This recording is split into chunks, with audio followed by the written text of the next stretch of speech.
পড়ে যাবে তো।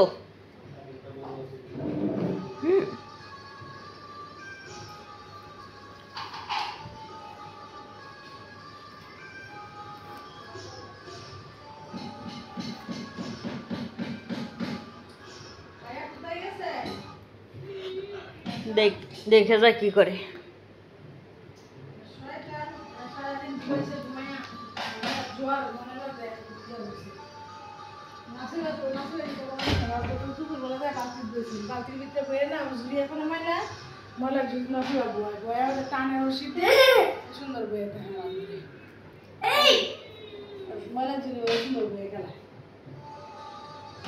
খুব দূরে বইছে দেখা ধরার জন্য।